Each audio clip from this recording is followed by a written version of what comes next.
revisit with the folks here. I think last time I talked, Ms. Loretta, she was the president at the time.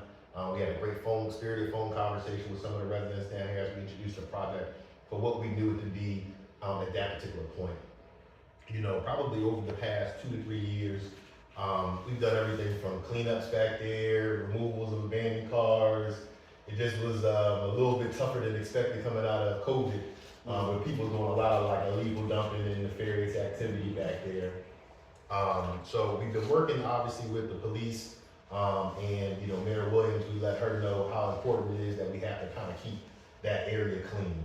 What we found was, it was actually one of the, it was the water company, Capital Region Water, one of their contractors, was actually using it as a dumping ground back there for some of the road work that was being done. So we addressed that. We got them to clean it up as much as we possibly could. We sent a couple crews in there as well too, to take care of some of the tires and other debris that was back there. And just trying our best right now to keep it clean and presentable, and then also raise the money for the project in itself. So my name is Ryan Sanders. Been a resident of Allison Hill for about 20 years now. It's my first year living in Midtown, and it definitely feels a little bit different. Doesn't feel like home. I've been working in business development. I worked in government relations. I was on the transition team for the current mayor and the previous mayor as well. I worked on affordable housing. I was on Harrisburg School District for a number of years, working with our children to ensure that, you know, they have what they need. And we were also pushing minority participation at that time. Because some folks don't know that the Harrisburg School District is the largest budget in the actual city. The city's budget is $52 million, the school district budget was $300 million. So I learned a lot, met a lot of great people along the way, worked with some great kids locally here out of the district to get them to the next level. Started development at a young age of like 22, 23, working on different single family properties and flips and so forth all across the state. I got my chops when I was working in government relations, and I seen how some of the politicians were working closely with some of the developers to ensure that these projects got done. So that's when I moved into the development space of multifamily about 5 years ago. And since then, we've worked on a number of different projects, close to about $60 million in overall general construction, including my second to last project, which is the Bethel Village project. Right next to the Jackson House Burgers and the Jackson Roman House where that used to be. We redeveloped that whole entire strip right off of 6th Street. What are they gonna put there? Say it again, What sorry. are they putting there? So there was I'm sorry, give me the camera. There was an entire strip of properties that were there that used to be the former Black Wall Street. So in 2020, we rededicated it back to African American business owners, and we had both of the Jackson families that were there, and we recoined the actual location is Jackson Square. We did a monument on there to talk about the history of Black business and how we shouldn't actually forget about it. So Mr. Caleb Jackson, who's like a Harrisburg historian here, he came down and told the story of Jack's Barbershop, which was his father that moved in 1920. And then we also know the Jackson Rooming House, which is a separate Jackson family that came in probably about 10 or 15 years afterwards that provided rooming and hospitality and lodging. So a lot of the large-scale entertainers from back in the day, including Joe Louis, Billie Holiday, Mahalia Jackson. There was also a spot on the famed Greenwood. So, and back in the day, in the Jim Crow era, Black folks needed an almanac or a guide to be able to know where to be able to stay that was safe as they made their travels on this side of Mississippi. So I redid probably about 80% of that block. We redid the Curtis Funeral Home that was down there. I'm not sure if you guys are familiar with that. So you said all that happened here? What you mean? I'm You sorry. were saying the Joe Louis and all that, they came through here? Yeah, it was right on 6th Street, right at the Jackson Rooming House. Crazy enough, there was just a play that I went to go see on the Jackson Rooming House that was done at Sankofa Theater that explained all of the history. And Gloria Martin Roberts, who used to be on city council back in the day, she also explained about all of the different Black businesses that are no longer there. And it was like, Wasn't it a funeral home there? that's what it was. Yep, we converted it over to a funeral home. Yeah, there's a historical building that we converted that over. Then right next to it was a barber shop that Mr. Marvin used to cut out of, and they converted that into apartments with a guy named Ronnie Romani. And then we purchased the Jackson Rooming House, and then the land next to it, and then we partnered with the Bethel AME Church to rebuild what was called Bethel Village at the time, which was a spot on the Underground Railroad. And back in the Reed days, the city not stole, I'm on camera, so the city, they took land away from the church. I can't say it no other way. You took land off the church, so we had to work with the city to get that back, and then also make them whole in terms of the property itself. And right now, if you go drive past it, you'll see it. It's a $16.7 million project for 49 units, affordable homes specifically for seniors, 62 and older. 1 bedrooms with a couple 2 bedrooms. There'll also be a community room in there, a library, and a number of other different amenities to be able to provide for the seniors that will be living there. So it's a great deal, great partnership with the Bethel AME Church, and it really shows how we can work with some of these local organizations to bring them into the development and, you know, make it fruitful and plentiful for everybody, and not just some of the other people that have been, you know, making monies off them from beforehand. So those are the 2 projects that I have on the affordable side. I have another one called the Savoy, which is right across the street from the federal courthouse. All of this is along on 6th Street with my partner, Mr. LaShawn McCoy. That will be 48 units of apartments and about 6,000 square feet of commercial space on the bottom floor. Oh, where Superior was? Is that the dry cleaners? Yeah, he probably knows. It used to be, you know where Dean Carter is, or it used to be he from Slaughter VFW used to be right off of Harris, I think that is over there. Yeah. We a little bit further in, across from where Crawdaddy, you know where Crawdaddy's is? Yeah. We right next door to that big lot that's right there. We ran into. It's on Harris Street. It's on Harris, exactly. That's what I say. That's what Superior's used to be. Okay. What was Superior's? It's a grocery store. Okay. For years. They down here on Market Street, right? Oh, but that was the original location. Yeah.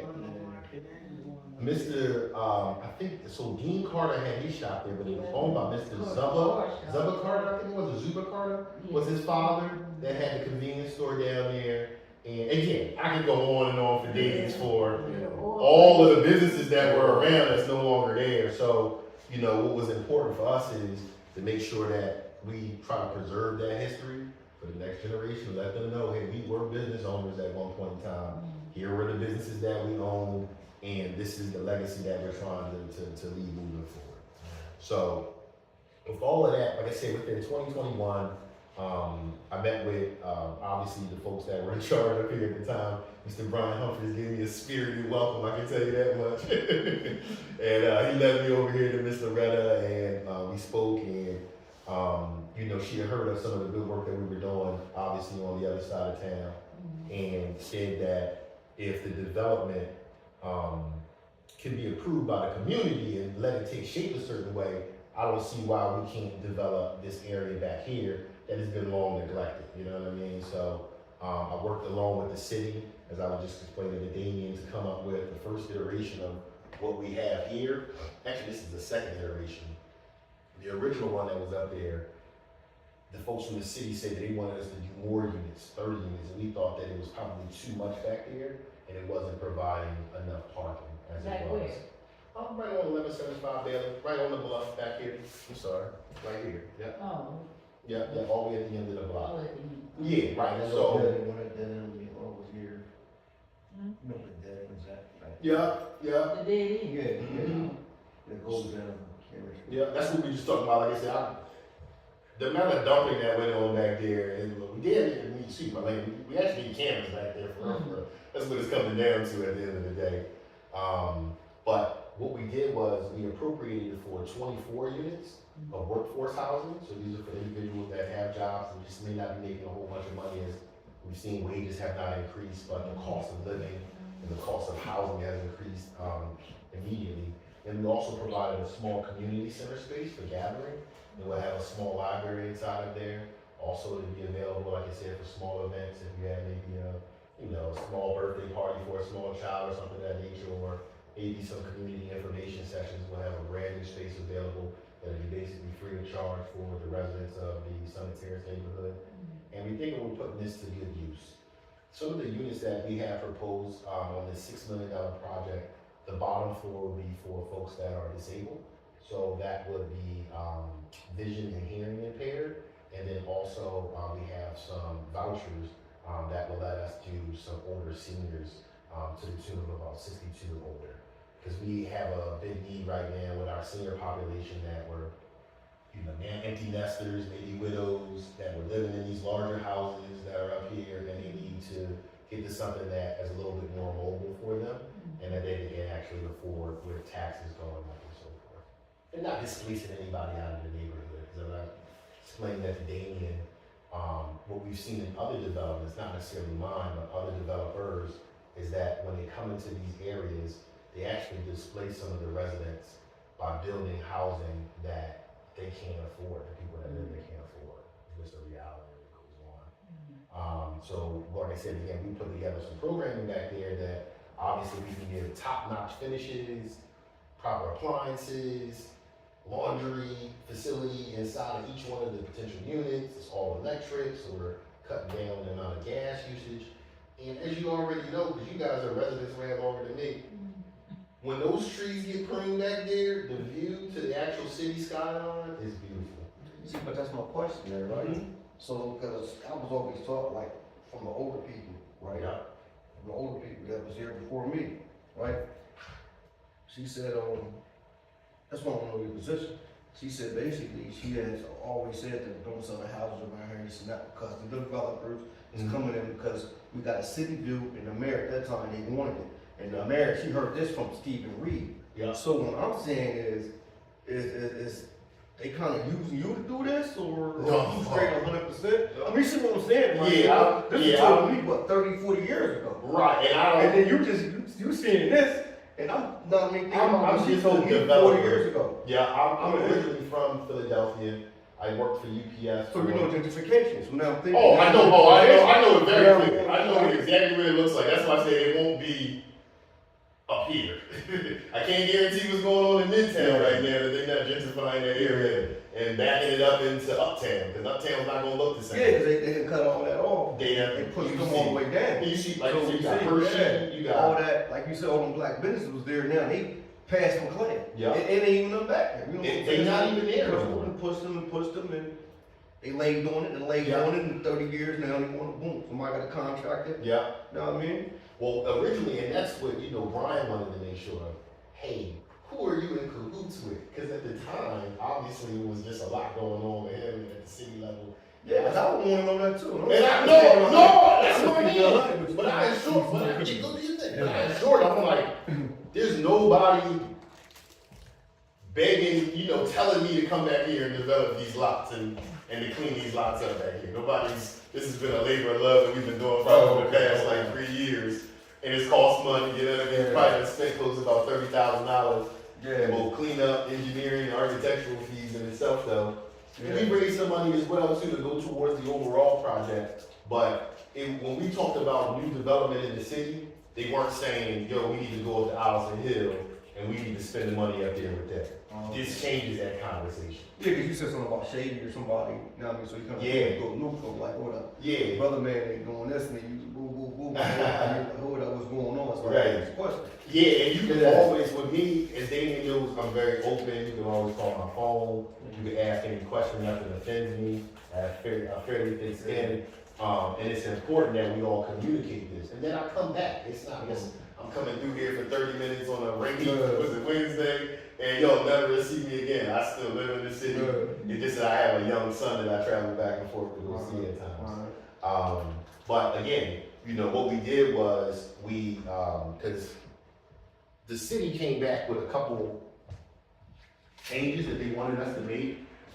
So they wanted us to take the community center and place it on this side so they can have a better idea of the view.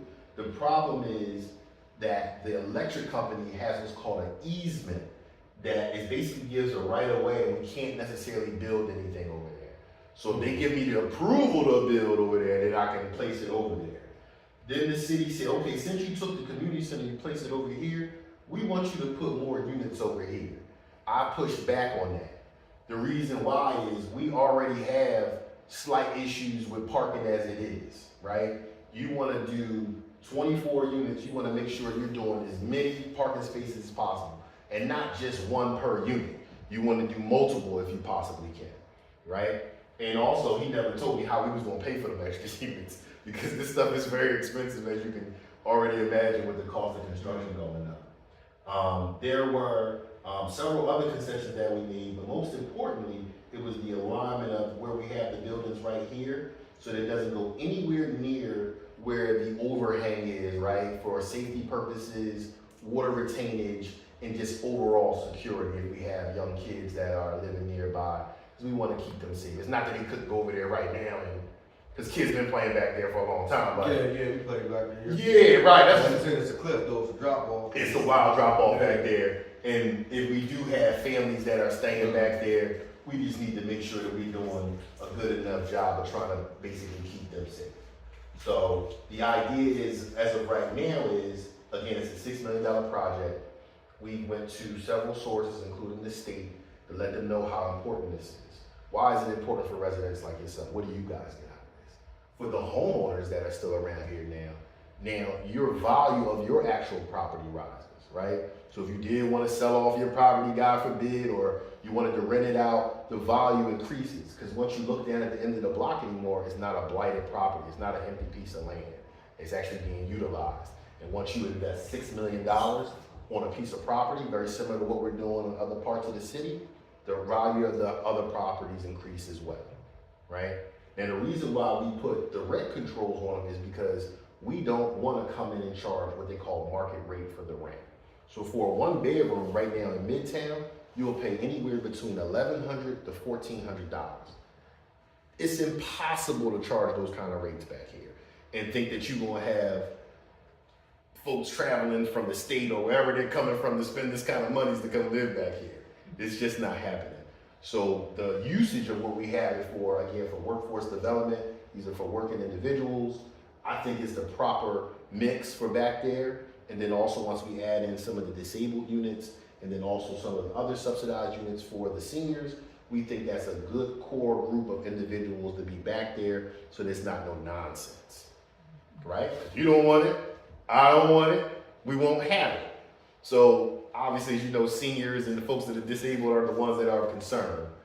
We only have three bedroom units, so it won't be a bunch of families back there. The rest of the units are all 1 and 2 bedroom units. Separate bathrooms as well. Now, I know I'm giving you guys this a whole mouthful, right? And then he just told me just to kind of come in and at least explain the project in its entirety, talk about the number of units, parking, and then also field questions, because obviously with you guys being around here for 30, 40, 50 some years, there's different things that you know or that you may have questions about that I could never fathom because I don't live around here. It's just a reality. I'm not one of those guys that come in here and tell y'all what y'all need to do. I'm always open for opportunity and discussion. Yep. Do you guys have any other like immediate questions right now? About maybe any of the amenities or the community center? We're actually naming the community portion after one of my famed mentors. Her name was Vera Cornish. She had a small newspaper up here called the Urban Connection that kind of tied in a lot of the African American activities and events and stakeholders in with the community. She passed away in 2020 from COVID, and the library section of it that she was big on, literacy and our children reading, is what we were dedicating back to her as well. So if you've heard that part of it.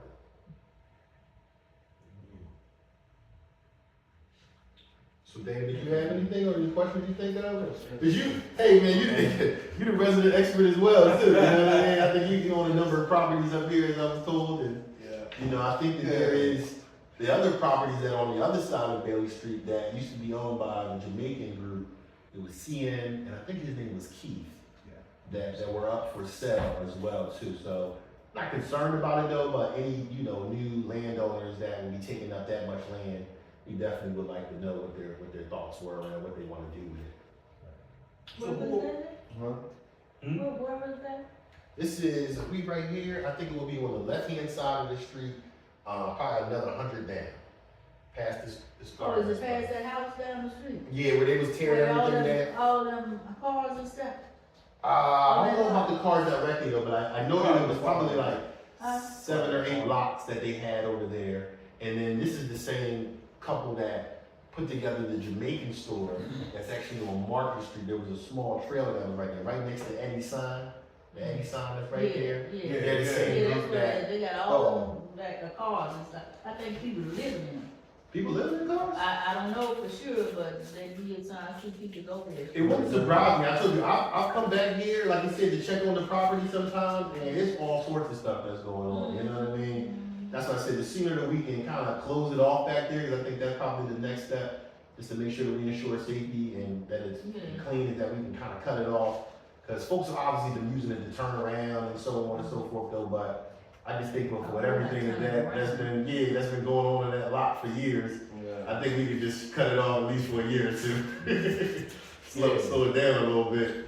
I think that's where you can go down the other steps too, go down You to can't just go down there and wait for the next step, let they clean it out. That step and then on the other side. It's another one, Clean yeah. here, yeah, we stepped in, clean here. Yeah, I wouldn't recommend nobody even trying to go down there. It's quite the drop off. And again, that was one of our concerns when we looked at the project, is how can we ensure safety for not just the first 10 years, but the next 30 or 40 or 50 years, because there have been problems up here with sinkholes and so forth. And, developers not, doing their due diligence. We spent, close to about $10,000 on geotechnical testing down there, in which they go down into the ground about 10 feet to understand what it is that we're actually building off of. Yeah, I got another question. Shoot, Right. Never mind me, I ain't gonna shoot no jazz, I just got No, that's okay. Now, how do we know that you don't know that your people that's doing this is doing some backhanded stuff? They got you out here thinking you doing this and we doing this, we gonna do this way, and at the end of the day, they pull a flea flicker and switch it. The reason I say that is it goes back to what I learned. Right. And now to hear you say it, because like I said, what I learned, because they had told the lady, the mayor had told her, don't sell your houses. That's just what the mayor told her, Stephen Reed. Yeah. He said, they're coming through, this is a prime thing for real estate. A lot of people want to come back in the city, don't sell your houses, no matter what, this is what Stephen Reed said. So basically, he gave an overlay. He said they want to put high-rise apartments on the playground. Okay. That's what he said. Then he said around here, when you come around come around across State Street Bridge, from houses, they wanted to tear that down, put brand new houses because it overlooked the city. So That you is know, true. prime real estate. So Yeah. now you coming here and saying this on the humbug, Yeah. bing bing, you know what I mean? Yeah. Now I'm thinking about what they said, you know what I mean? Now it sounds good because we, you know what I mean, they look the same, you know what I'm saying? No. It's What- nobody behind me. It's nobody behind me. It's nobody behind me. Like, I know, like, usually that's honestly. You see what I'm saying, though, right? I'm just shooting straight. A lot of times, that's some of the issues that I run into, is people don't believe that it's actually me doing the development. Yeah. They think it has Because to we've be. been taught that our brother couldn't do that. So Right. That brother can't do it at all. If he did, he worked Right. So we jammed in the middle because this is. Well, the What good we thing was, is, you know what I'm saying? most of the individuals that we're dealing with are people of color. Oh, So it's not like it's, yeah. it's some white folks, because that's what used to happen with Stephen Reed. Let's be clear here, right? I got me on camera, so I'm gonna go ahead and tell it how it is, though. When Stephen Reed was in office, he controlled a lot of people with small trinkets and tidbits, right? Black people, and he helped to build this neighborhood back here. I seen the groundbreaking, the whole nine. But black people did not get what they deserved underneath his administration for a very, very, very, very long time. Yeah, I do. And it's been going on since I've been up here. Back when I was with, I don't know if y'all know Reggie Guy Sr. and Dr. Love and Yeah, I remember. what was the pastor's name on 17th Street? Pastor Henley. All of these great people and pastors that we would down there and mark, we shall over. It's worse now. It's worse now. We're not getting anything. So what I try to do is just do wholehearted development where I'm not overcharging my people. We cleaning up the neighborhoods and we doing good by them. We putting books back there, you know what I mean? That's all, you know what I mean? And again, Damion would tell you, like, if it was up to me, I would provide houses all across Allison Hill. But I just want to start with this small one, right? And show you that we're not, pulling the flim flam or, like you said, the flea flicker. Yeah. And we're doing exactly what we're saying we're doing, because I'm upheld to federal standards from HUD. I'm also held up to standards from the Pennsylvania Housing Finance Agency. So I can't say, hey, this thing is going to be for seniors, or this thing is going to be for affordable for working families, and then get the money from them and then do something different. I'm going to go to jail. They have reporting that I gotta do on the money just about quarterly that shows where the money is, where it's going out, and then when it's done, when I spend it on the contractors or whatever, I gotta show them the cancel check and that they actually received it. It's real tight. You know, the feds really don't play around with this stuff, but it's a great opportunity because what happens is some of that federal and state money, which is literally right down the street, they cut the $44 billion check. People say $44 billion is leaving down the street. The state budget is $44 billion. And we know not all of that money actually makes it to the streets though, but for the stuff that is specifically for affordable housing in urban neighborhoods, I'm gonna do my part to at least try to make sure that Allison Hill and some of the other parts are covered, uptown, around that now, and so forth. Okay. And then be done with it, you know what I mean? And make room for the next generation of developers.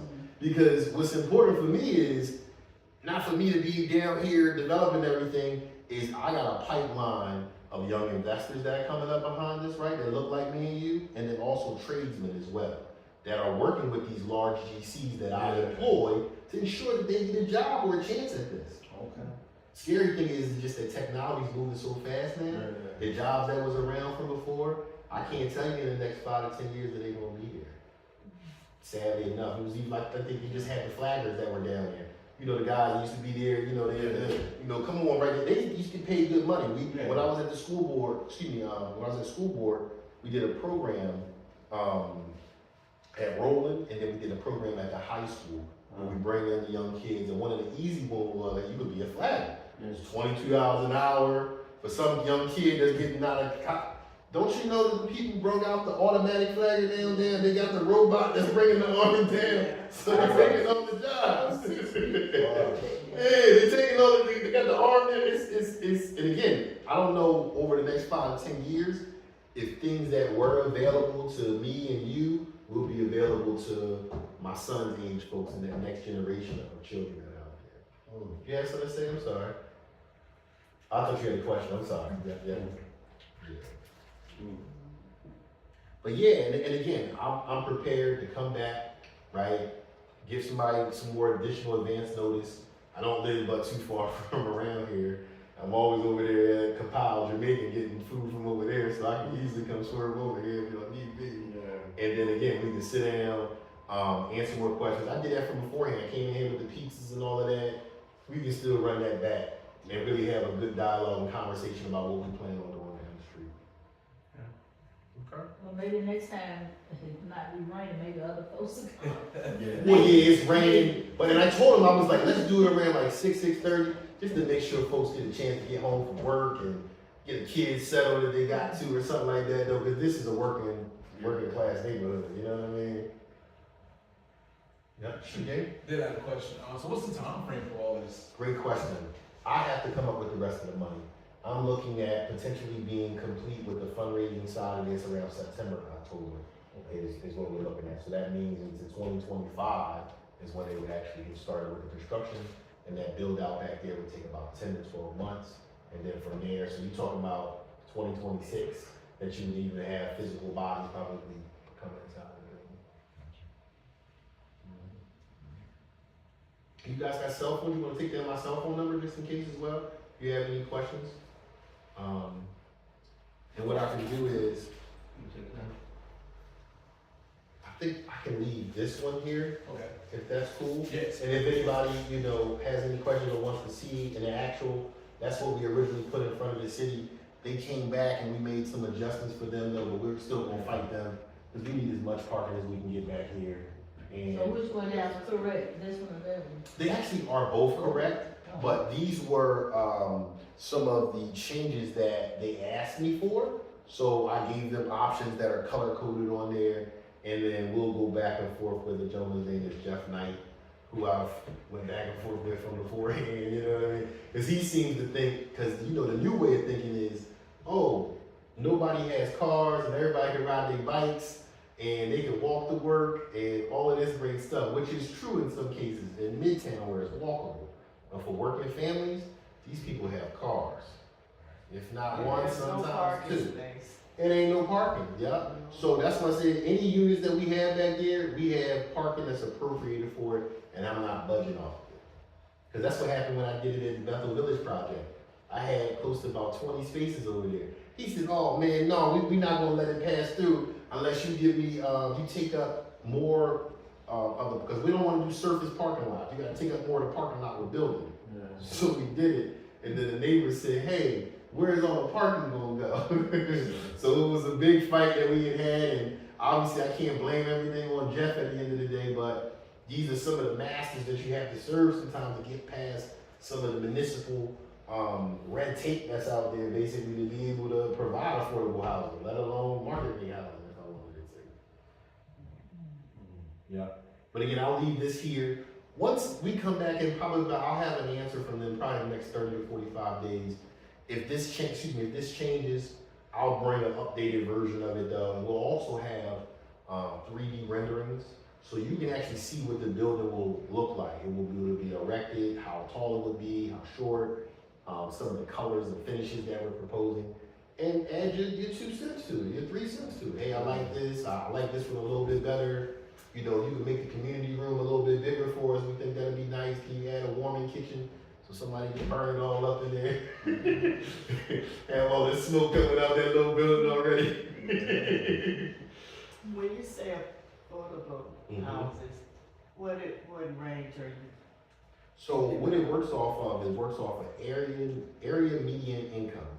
So it works off the median income of a family in Dauphin County, right? So for traditional affordable projects, it's anywhere between like 60% of the AMI. So say like if the AMI is $100,000 a year that a family makes, and we do up to 60%. No family can make over $60,000 that can stay in that, right? Now it's a little bit different when you have working families in there, right? Because you might have a mom that's working, a father that's working, or a single mom that's working, and so on and so forth. So we make it anywhere between 60 to about 80 to 85% of the AMI. Because what happens is working class people need some help too. You know what I mean? Everybody just can't keep giving it away to the same people. So this is a way that we can take funds from the state to be able to provide these housing, like I said, for workforce development housing, seniors, and folks with disabilities. But I'm gonna need y'all help too. I might need y'all to come down into the city when I'm fighting these folks. And you tell them, hey man, they said they not going for it without the parking, bro. So I'm ready to get y'all on camera. I'm ready to get y'all on camera right there and send it to them and say, hey man, look, it wasn't me, man. They came out here like gangbusters. No, but I appreciate you guys coming out here and giving me a moment of your time. Again, I can give you my cell phone number just in case if you guys have any other questions. And like I said, you know, if the girlfriend's got questions, or if, like you said, Dave, I wouldn't even mind, like you said, maybe give the city 30, 45 days to get everything up and going, and then I'll come back, you know what I mean? And hopefully the weather will be a little bit Yeah, that probably be good. Yeah, to break a little bit. Everybody here. I think you talked about even potentially doing one maybe like on a Saturday or something like that, just to make sure everybody's here. And again, we want to be a part of the rebuild of this neighborhood. Like what Damien's doing here with the neighborhood association is noble, but we need to bring funds that these people are already spending. We need to bring them up this side. It's just, there's no way around it. Okay. All right. Do you have a card? Yeah, actually, Just give me one let me see if I have any more left on. I was just up in New York and I haven't gone past the office yet.